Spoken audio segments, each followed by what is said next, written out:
Well, when I started, I don't remember the exact day I started writing because I was probably about 3. I remember I drew a bunch of pictures of this dinosaur that wanted to grow hair, but he couldn't grow hair, and then he was sad. Uh, but then he started growing hair and he was happy. And then I dictated what I wanted the book to say to my parents. So I drawn all the pictures, stapled them together, and said, "Okay, on this page it says this. On this page it says this." So that was the start of my author journey. But I'd always loved the idea of stories. But around the age of 12, I decided, you know what, like I love reading, but I could never be an author. Authors don't make money. So I just kind of was like, that idea is not going to work. But then after I came home from my mission in Canada, I just started writing on the side. I started writing a play on the side. Actually, I'd started writing it when I was in high school because I was in theater. And so I was like, hey, let's write a play, see if we can put it on sometime. Never really got into it. I like plotted it out to some extent and put it on the back shelf, got busy with other things. After I got home from my mission, I picked it back up, restructured the plot a little bit because I was like, no, this is too happy an ending for the villains. That's not going to work. And I wrote out the play, and it's still kind of sitting on the shelf there. Like, it's finished. I've sent it to a couple of people to look it over, but I haven't quite figured out the publishing aspect of plays yet because it's a lot more complicated.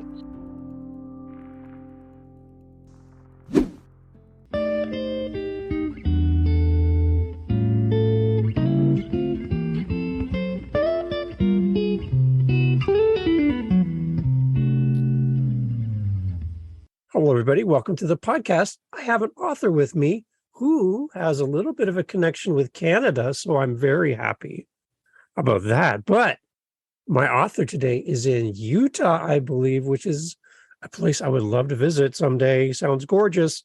Rebecca is here with me. Rebecca, how are you? I'm doing well today. How are you doing? I'm great. Every time I talk to you, Rebecca, there's this big smile on your face. You're so happy and so full of joy. I'm so happy to have time with you today. You just seem like this nice person. And for those who can't see you right now, they're listening to you. Just the nicest person you're ever going to meet is right here with you today. So everybody, please just enjoy our conversation today with Rebecca. She's just so wonderful. So there you go. How's that? Is that good? That's great. Thank you so much. I'm happy to be here. You're such a happy person. I think everybody needs a little bit more happy in their life. You're a great example, Rebecca. I'm glad to have you here with us today. Tell us a little bit about, just confirm what I've already said. You have spent some time here in Canada. Yes. And you loved it so much you never wanted to come back, but you did go back. So tell everybody where in Canada you were. East Canada, West Canada, where were you? I was in Eastern Canada on the East Coast. So I spent 15 months in Nova Scotia and 3 months in Newfoundland. Okay. All right. So I just had an interview yesterday with an author in Newfoundland, and they have an accent in Newfoundland. Did you notice that? They do. So there's some words that you're like, what did they say? And they have their own culture, right? Right? Did you pick up on some of those words when you were there?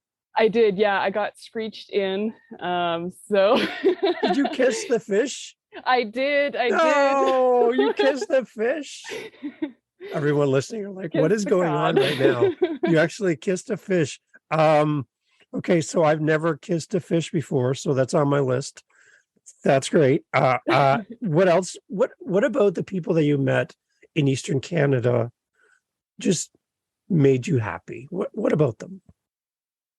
They're just so down to earth. They love talking with people, and like, even if they're not really like, I went there as a missionary, and even if they weren't really interested in talking to me about religion, they love to chat, and they were just so fun to talk to, and wanted to make sure you were like wanted to check up on you, say, hey, how are you doing? And they were just so kind. Nice. Okay, so that's amazing. So you went there for that period of time. That's great. You're always welcome back, by the way. Oh, We thank always you. like happy people, so you're always welcome. I speak for all of Canada. But now you've gone back to where you're from. Tell Mhm. people where you are in the world now. Yeah, so now I'm back in Utah, live um, near in the Provo area. Okay. Um, So so tell we're me what you love about Utah, like the scenery, the weather. What is it? What do you love? I love the scenery here. I live 10 minutes from the mountains. Can go up the canyon, go on nature walks, go visit waterfalls, uh, just go run around in the forest because that's what's in the mountains. And Okay, so if somebody's going to come to Utah for the first time, what would be one of the places you would send them? Where should they go? One of the most famous places is really close to the airport. It's Temple Square. So that's the headquarters of the church I belong to, the Church of Jesus Christ of Latter-day Saints, and Excellent. beautiful buildings. A lot to learn there. But another place I love, it's on the southern end of Utah, Zion National Park. Okay. Beautiful red rocks, lots of beautiful hikes, and most of it's in a canyon, so it gets pretty warm down there. But in the canyon, it's not too bad. Beautiful. Uh, See? Okay, so you heard it here first. If you're going to go to Utah, you're going to get in touch with Rebecca. She's going to tell you where to go. She'll be your guide for like $2,000, or I don't know, I'm just making all this up. But Rebecca, that's really great. I definitely have Utah on my list. So if I ever have the chance to come, I'm going to send you a message and just say, hey, I'm in Utah, and get your experience and tell me where to go. So you Sounds will good. be my guide. How's that? Sounds You're okay great. with that? All right, okay. All right. Because I just want a little bit of Rebecca's happiness in me. That's great. You are an author, and Yeah. you love author podcasts. So Yes. there's a podcast that you shared with me that you're interested in, that you like. I love promoting other podcasts, and I love getting recommendations from people about podcasts they enjoy. Tell me about the podcast or podcasts that you enjoy as far as a writer. Which ones are a good resource for you personally? The one I listen to pretty much on a daily basis is called Writing Excuses. Okay. So it's a podcast by writers for writers, um, and there's some pretty big names attached to it. It's Brandon Sanderson, Dan Wells, Mary Robinette Kowal, and Howard Taylor, and then they have all sorts of guests come on that are in the publishing industry. But they'll go through like different parts of writing, like, hey, today we're going to talk about the 7-point plot structure, or this month we're going through the element of adventure. Was the elemental genre of adventure was one I was listening to today, and they take all sorts of different parts of writing and talk about it. And I've found a lot of good advice that's helped me in my writing. So you and I are on a mission. I kind of brought you into this. You didn't really, this wasn't your suggestion, but you kind of were like, what? As a podcaster, I love connecting people wherever possible. So I'm on a mission for you. And I'm going to try to get you in connection with these great hosts on their podcast, either as a guest somehow. You are going to be interacting with these people. So that's my goal. I'm working on it. Okay. Just so All you know. right. Just so you know, because I was listening to the podcast. It's amazing. So what I'm doing right now is I'm promoting their podcast. I'm asking them to reach out to you and make this connection. So we're going to be promoting them together right now, asking Cool. people to go check out this podcast because it sounds amazing. It'll be in the show notes as well. So we're going to try to make this happen because I think you would be a great guest for them, because you have such, again, you're just full of joy, happiness, and you're an author on the journey. You'd be the perfect guest for them. Perfect guest. So I'm working on it. All right. All Cool. right. Thanks. All right. Okay. So tell me about your author journey. When did you start writing? And what was like the thing that was like, you woke up that one day and you're like, I want to write a book? Well, when I started, I don't remember the exact day I started writing because I was probably about 3. Okay. Oh, wow. Okay. I remember I drew a bunch of pictures of this dinosaur that wanted to grow hair, but he couldn't grow hair. And then he was sad. Uh, but then he started growing hair and he was happy. And then I dictated what I wanted the book to say to my parents. So I drawn all the pictures, stapled them together, and said, "Okay, on this page it says this. On this page it says this." Nice. So that was the start of my author journey. But I'd always loved the idea of stories. But around the age of 12, I decided, you know what, like I love reading, but I could never be an author. Authors don't make money. So I just kind of was like, that idea is not going to work. But then after I came home from my mission in Canada, I just started writing on the side. I started writing a play on the side. Actually, I'd started writing it when I was in high school because I was in theater, and so I was like, hey, let's write a play, see if we can put it on sometime. Never really got into it. I had like plotted it out to some extent and put it on the back shelf, got busy with other things. After I got home from my mission, I picked it back up, restructured the plot a little bit because I was like, no, this is too happy an ending for the villains. That's not going to work. Yeah. And I wrote out the play, and it's still kind of sitting on the shelf there. Like, it's finished. I've sent it to a couple of people to look it over, but I haven't quite figured out the publishing aspect of plays yet because it's a lot more complicated. Yeah. But then I started getting into role-playing games like Pathfinder, Dungeons and Dragons, and started writing down our adventures from that. I had decided at that point that I wanted to get more into writing, start writing novels, but my writing really wasn't very good at the time. So I started writing down our adventures just to get some practice in to make my writing better, my narrative writing better. Even if it wasn't all my ideas, it was helping me express ideas in a narrative form. Mm-hmm. And one of them, I actually got permission from everybody. It's now published as a fan fiction. Still ongoing. We're still playing that campaign. But then after I'd been doing that for a while, I finally was like, hey, we're doing it. We're going to write a novel. I felt like it was time to quit my job anyway. So I quit my job, dove into writing a novel, and 14 months later it was published. So what are some of the challenges of writing in a narrative sense? Like, why is that different than writing a play or writing a how-to book? Why is a narrative, how is that difficult? So writing a play, it's almost completely dialogue. Okay. So you're not having to express, oh, they were going and doing this. They were, they like picked up the kettle and put it on the stove. Like there's none of that. Like you can infer something's going on by how they're talking, but like the way I was writing a play is a lot more Shakespearean, where like your stage direction is like dies, exit. Yeah. Okay. All right. Yeah. That makes sense. And a how-to, it's very point by point. I do some technical writing sometimes, and it's very technical. And it's not exciting to read. Yeah, it's a how-to book. It's kind of a 1, 2, 3 ABC type thing, right? Yeah. So when you're writing narrative, you've got to find a way to say what's going on, but make it sound exciting, or at least not dull as a hammer. Yeah. Or detracts from your story, right? You want it to help push the story, but you don't want to spend all of your time talking about the drapes or the carpet color or the weather outside. But exactly. All those kind of things kind of together feed the story to some degree, right? Okay. Yeah.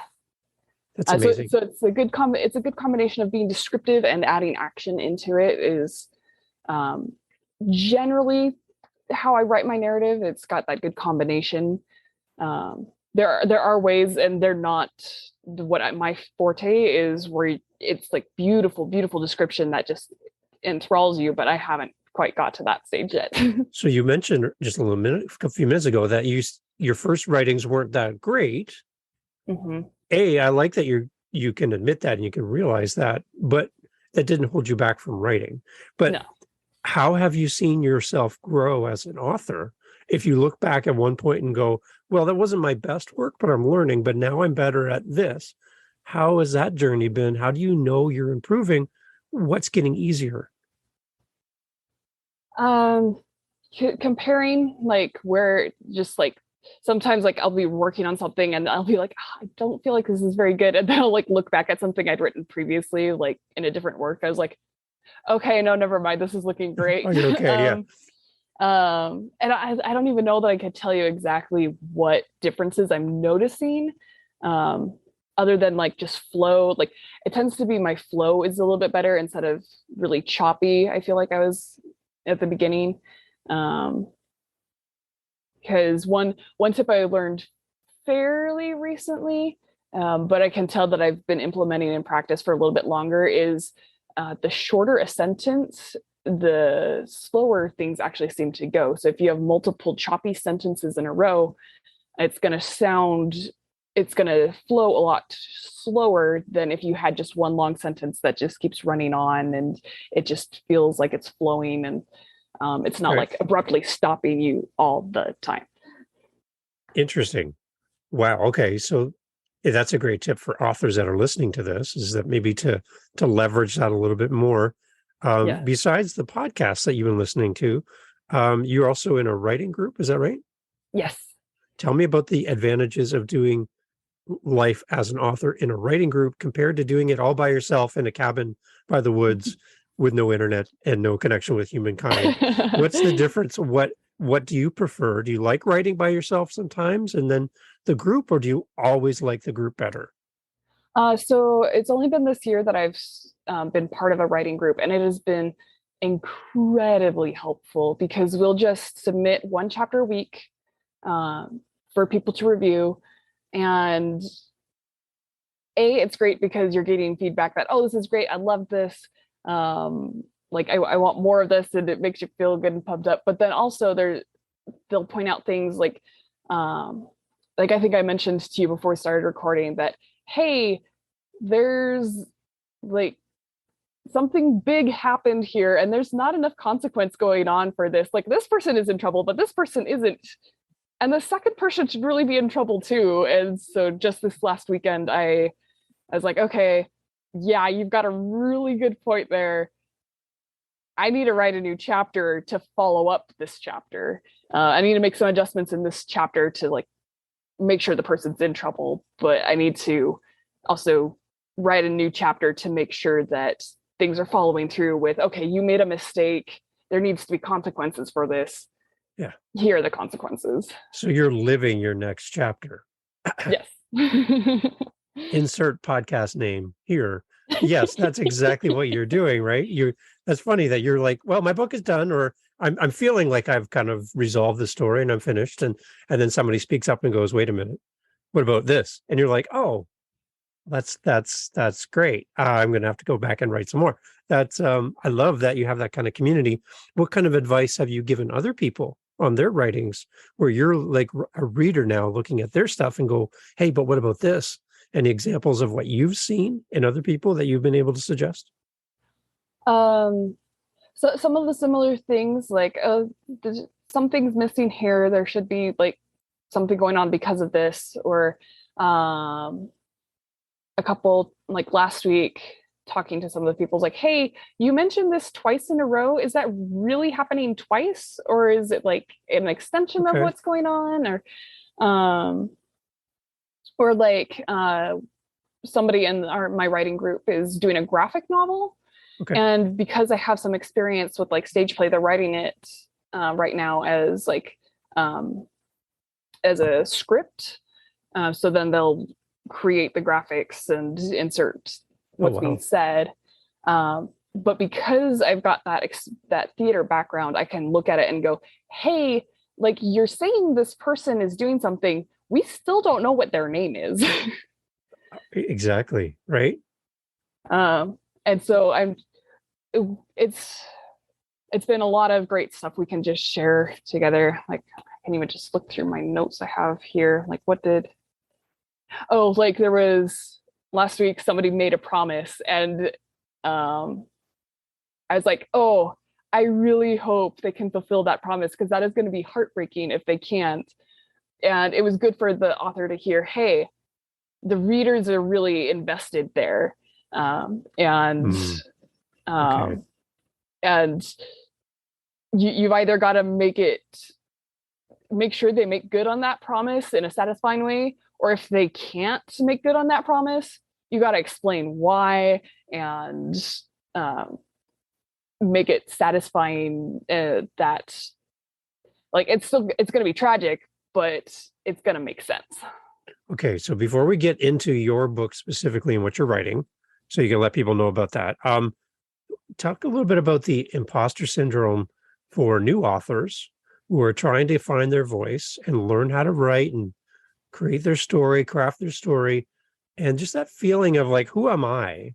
When there's all these experts and there's people with podcasts and there's people who are published, and then there's me who's just trying to figure out my journey as an author. How do you combat that imposter syndrome as an author? I remind myself that I have my own voice and my own stories that need to be shared, and that it's going to help somebody. It's not always easy, because sometimes I'm like, well, yeah, like I'm still starting out. What good advice do I have to give? But then like I'll see the feedback I'm giving my friends in my writing group and be like, okay, no, I do know what I'm talking about. And just those little reminders that, yeah, I do know what I'm doing. Sometimes just listening to other people talking, I'm like, oh yeah, I already know how to do that. And it helps. And then there's times you're learning and you're like, okay, great. I see how I can implement this, and I'm going to be that much better of an author now. One thing I heard another author mention in a conversation was, if you're a curious student in life, you can be a great teacher. Yes. Because you're actively learning, right? It's when you shut that curiosity off and then you just become disengaged from the process that you lose some effectiveness as a teacher, as a podcaster, as an author, as a creator. Yeah. Is the moment you can cultivate creativity and curiosity, that's that moment where you can start sharing. So even if you feel like you don't have all the answers, people love to come along on the journey and see you progress, to see you grow. And if you can get out there in front of a community and share your journey of writing a book or creating something, people will come alongside of you and they'll support you and they'll want to see your progress from beginning to end and kind of be there for you. And that's what I'm hearing from you in this writing group, is you don't have to do this by yourself. You can have people around you who can kind of build you up and help you fill in some of those missing gaps that you might be unaware of as an author in the process. Yeah. It's great working with other people, because you can see not only like you have that opportunity to learn, but then you can also see, yeah, like I do know more than other people do sometimes. Like I can help others and they can help me, and we grow together. I feel like as an author, especially, like you are always learning, because you're always doing research on like, hey, how far can you see in the dark, and what does a light in the distance do to your night vision? And that was one thing I had to look up for my book.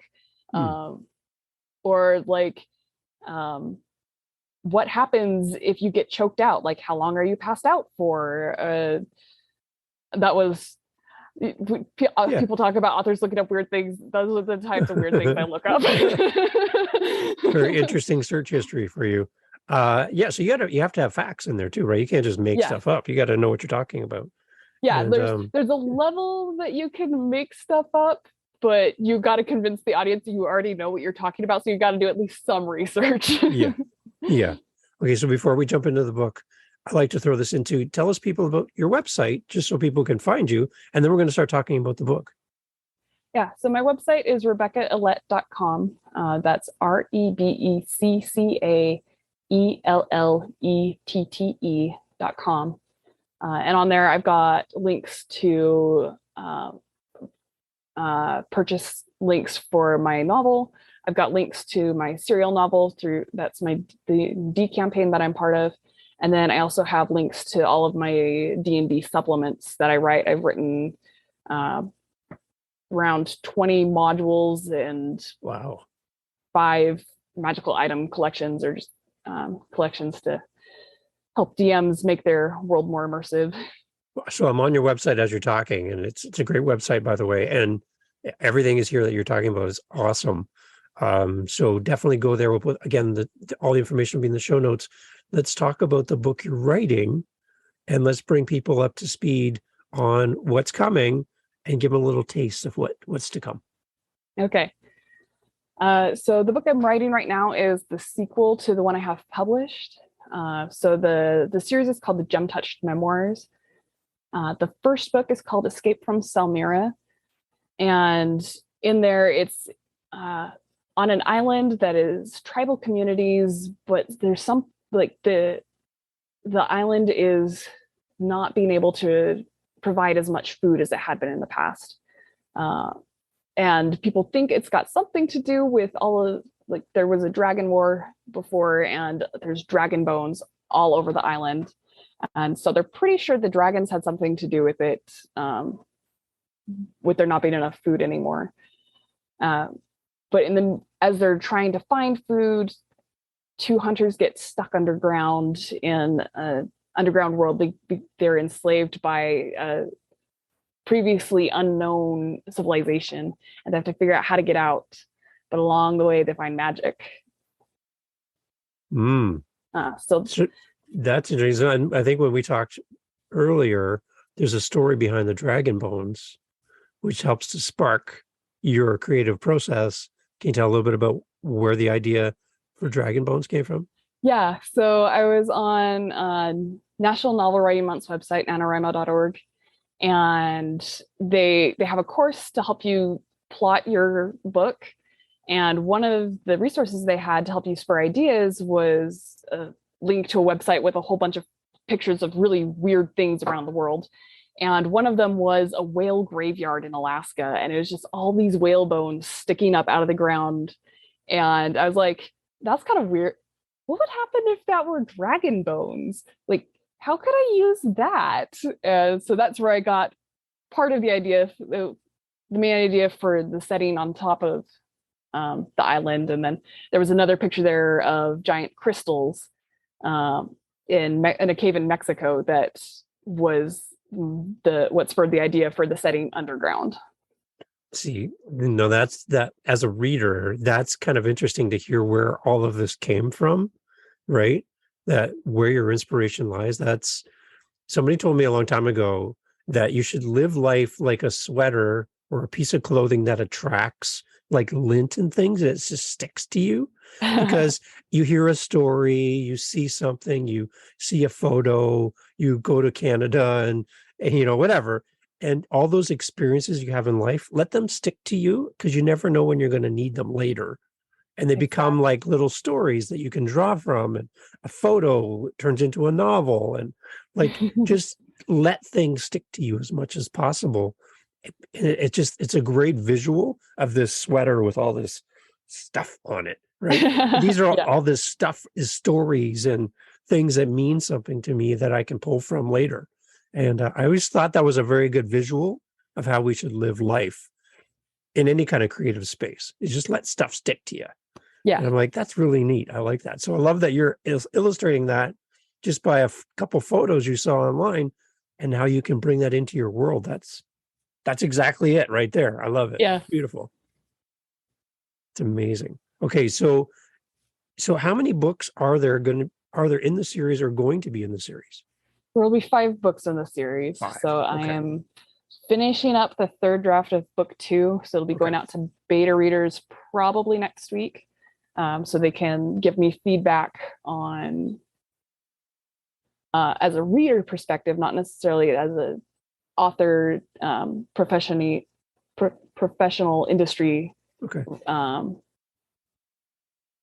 Not from that aspect, but from a reader aspect, like, hey, I like this, or hey, this didn't make sense to me. Or so I've reached out to people who read fantasy type books and are going to have them read it and give me their feedback. Okay, so I have 2 questions.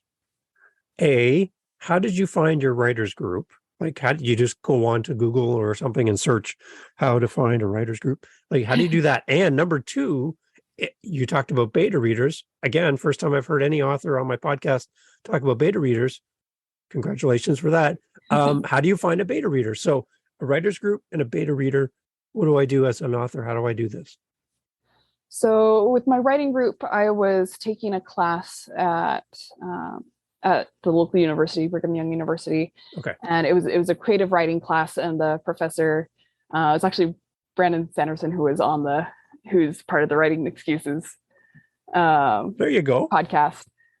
He had everybody at the end of class, like, hey, we're going to cut class 10 minutes early. Everybody go out to the lobby, and like, if you're just kind of so-so, like, go to this side of the lobby. If you're like really into it, go to this side of the lobby, and find people who write in your same genre, and find times that'll work for you, make a writers group. And so that's what we did. Wow. Okay. So you just kind of built your own group then through class. Yeah.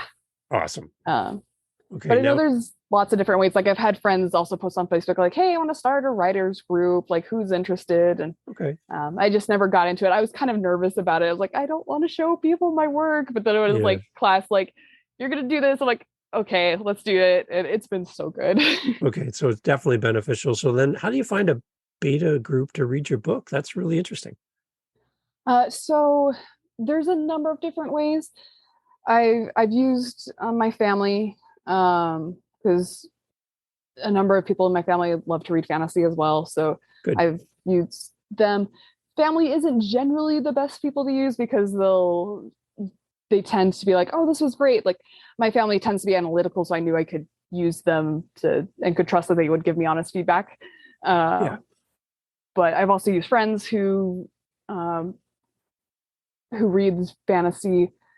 This time around, I posted in a group that I'm part of that is a sword fighting group, and I know reads fantasy, and I was like, hey, this isn't totally sword fighting related, but I'm writing this book. I need people to read it and give me feedback on it. And I had several people reach out and say, hey, I'm interested in doing that.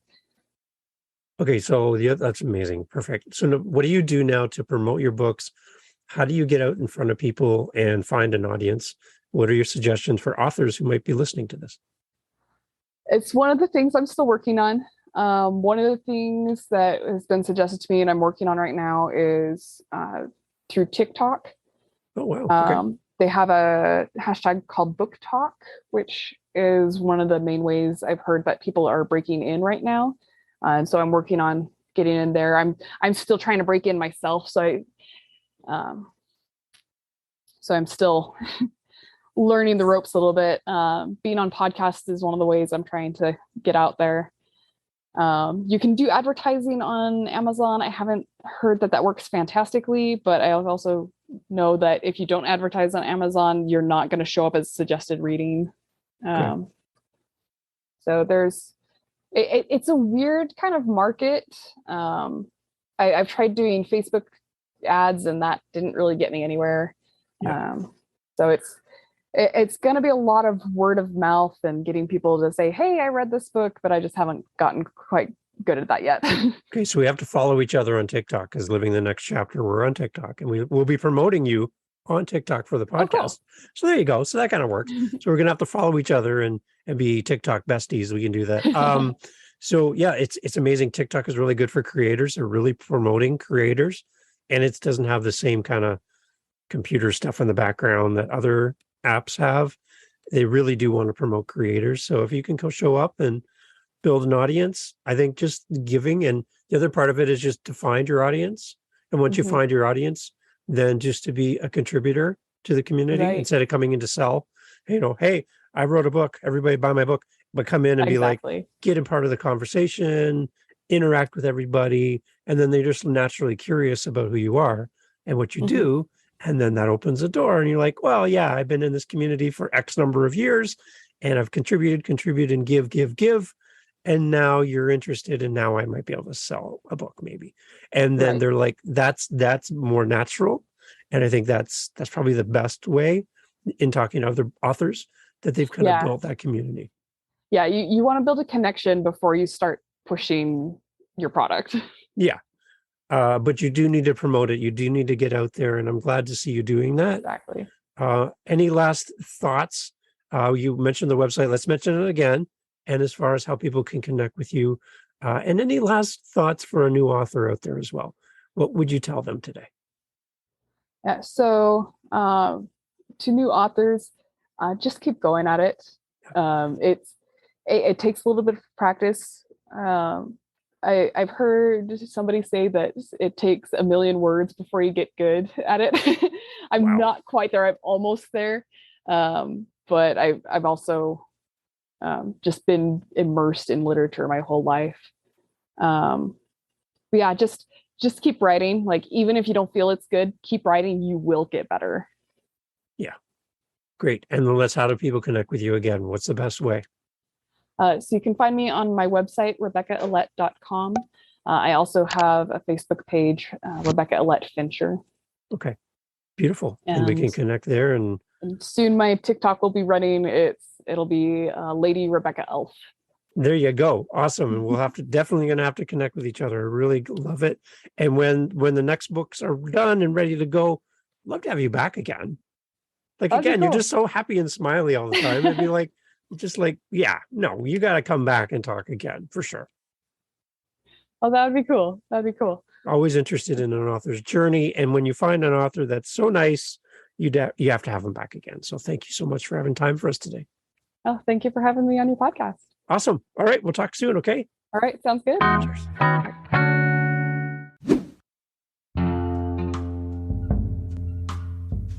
Hey guys, thank you for listening to the podcast. Jump over to livingthenextchapter.com, our website, and you will see a spot where you can leave a voice message. We'd love to hear your feedback. We're trying to make it as easy as possible to hear from you. So if you want your voice on this podcast, yes, that's possible. Go to livingthenextchapter.com, click the little microphone icon, leave a voice message. We'll insert your message into the podcast. Tell us where you're listening from. Tell us your favorite guest. Maybe there's a guest we should have on the podcast. Maybe you should be our next guest. Leave us a message at livingthenextchapter.com. Again, thank you so much for listening. Please share this podcast episode with one person. That's all we're asking. Meet you over there at livingthenextchapter.com. Thank you for listening. Thank you for sharing. Love to hear from you.